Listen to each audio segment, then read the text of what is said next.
Jose Luis, egun Rekalde autopista azpian bizi den auzo bat da. Baina nolakoa zen zure gazte denporatan? Ni gaztea nintzenean, hau libre zegoen, eta jolasten genuen barruan. Futbolera? Futbolera, bai. Txapaz, iturriz, eta denetarik denak geunden, egun osoak geunden kalean, eta gauza pilo bat egiten genuen, jolasten genuen. Zuk zenbat urte zenituela hasi ziren obrak? 15 urte, bai, gutxi gorabehera, eta amaitu zuten 20 urte nintzelari. Eta lehenengo ondea makina ikusi zenuenean, zer pentsatu zenuen?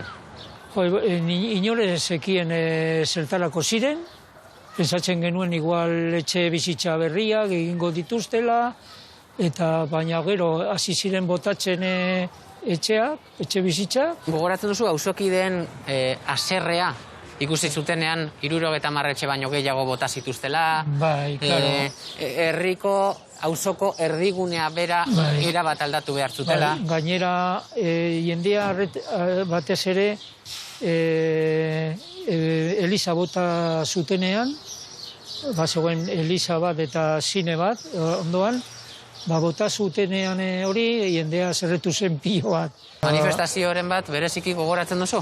Bueno, behin joan ginen udalara, eta sartu ginen barrura, gero justo irakuntzan zeudenean, igo ginen batxutan, obretan zeudenean gelditzeko, eta gero estrenatu zutenean, moztu zuten eta joan ziren oztopatzera.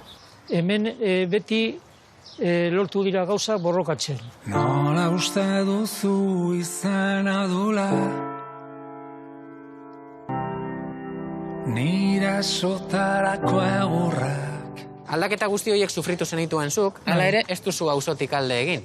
Ez ni rekaldetarra naiz, jaio nintzen hemen, eta nire inguruko jendea hemen bizi da, eta nire bizitza, nire lagunak, nire giroa hemen zegoen, eta ni jarraituko dut hemen, hil arte.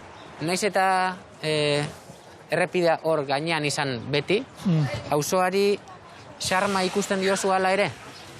Bueno, nire uste xarma dago jendean, eta hori da xarma niretza.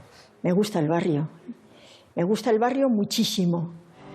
Agurrak eta laztanak goxoagoak dia, memoriaren apurra. Esan ziguten 16an botako dutela autopista, baina gaude ja 21ean eta hor jarraitzen dugu.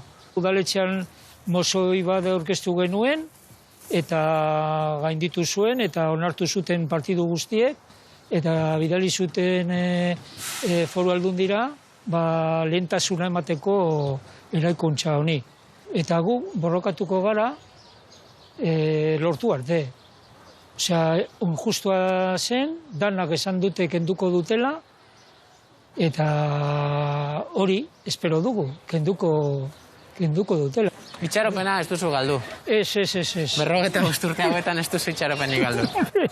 Ni jarraituko dut, jotake, lortu arte. Bai.